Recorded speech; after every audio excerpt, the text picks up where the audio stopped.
So it's a rumor that the Final Fantasy VII Remake Definitive Edition would come to PC, PS5, and Xbox Series X. It's definitely going to have a title like Definitive Edition, and you're going to have to add something. Because, yeah, like Prince is saying, you can't really call it a remaster, but it could look better. It could have improved frame rates, higher resolutions. Welcome from Afghanistan. What do you guys speak there? Arabic? Salam alaikum. Right. But now that you have so much backwards compatibility, I mean, the PC Master Race is like, yeah, we've had backwards compatibility forever. Unless the game's really old, then we have to run it in Windows compatibility mode, and we have to reinstall old drivers, and we have to right-click it, and do a bunch of crap. Yeah, then it's a problem. But if it's a game from the last 10 years, like Matt's golden rule of development time, then it's fine.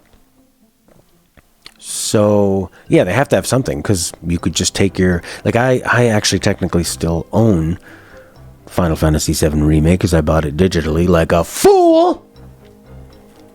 Could have resold that for some good money.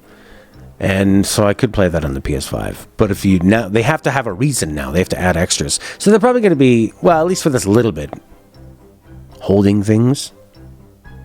No, that doesn't make any sense. They're not going to be holding anything back from PS4 to put it on PS5 because it's the PS4 games are basically done now, right? So, yeah, there's going to be a lot of that. If Cyberpunk comes out bad, you think the development team is smoked? I don't know. All right, let's look at the possible scenarios for Cyberpunk. It comes out and the frame rate is awful. Like Link's Awakening on the Nintendo Switch. They were too ambitious and they couldn't get the frame rate. They were too ambitious and all of these systems don't actually work well together. More likely, if you look at what they did with The Witcher is big and vast, has a ton of people, a ton of things to look at. But it's very, very, very shallow, right? It's sort of like an ocean of breadth and width, but a depth of a puddle. So I think Cyberpunk's going to be like that. I think that there's going to be a lot of great things to look at and not really a lot to interact with. Horky, you're thinking people have left the team from burnout and CD Projekt Red chews up their staff? Yikes. Well, yeah, I mean, I feel like CD Projekt Red, they have this mentality of, this is Poland. It's probably not a great economy. I don't know a lot about Polish economy, but I'm assuming it's not a great economy there. You're lucky to work here and get what you get, and a lot of people would love to work for our team. We have one of the most popular games in the world, popular game series now in the world. Keanu Reeves likes our next game. We're hyped up, and it needs to be good. And already,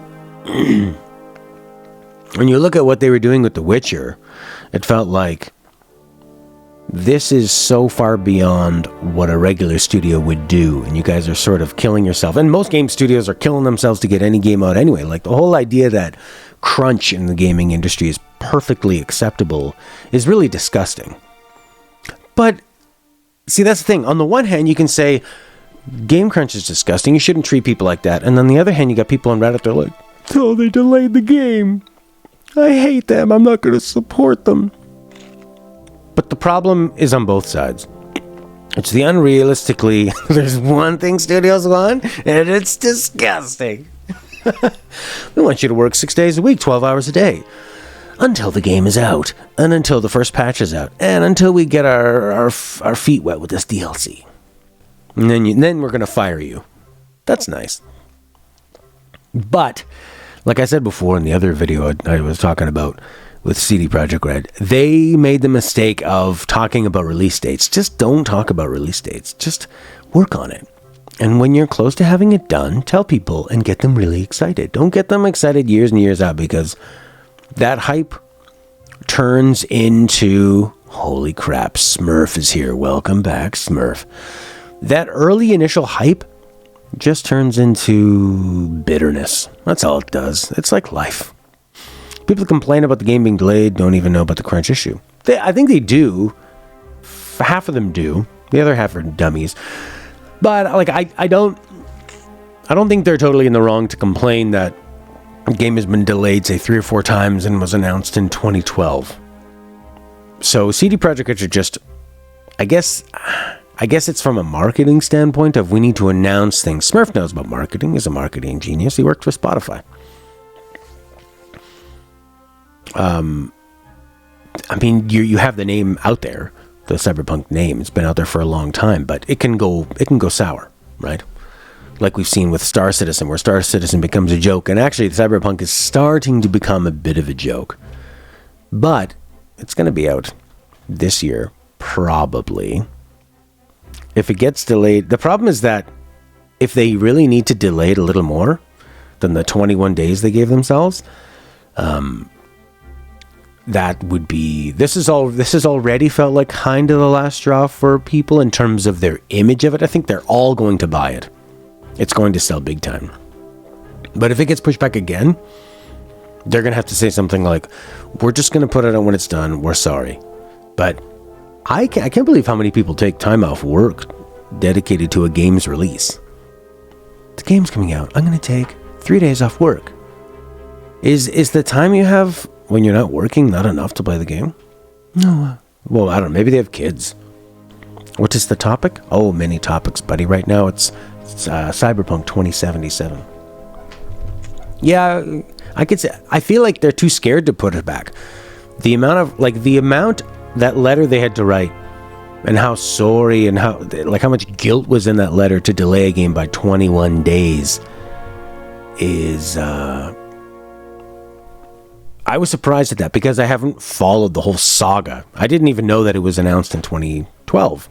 I heard about it after The Witcher 3 came out and was excited.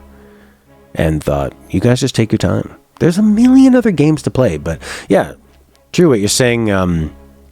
Horky is blazing through it in one chunk. I mean, it's just kind of gone in a blur. You know, you want to enjoy it. When I got Breath of the Wild and was reviewing it, I did not want to blaze through it at all. I wanted to just take my time because I could tell how special the experience was, how much I was enjoying it. You know, in a way I hadn't enjoyed games in a long time. So, yeah. But it does come down to the fans are demanding. CD Projekt Red is very demanding of their team. And stop making promises, because gamers are they can be fickle in their attitude, but in the end they're still going to buy it. So buy some stock now in CD Projekt Red.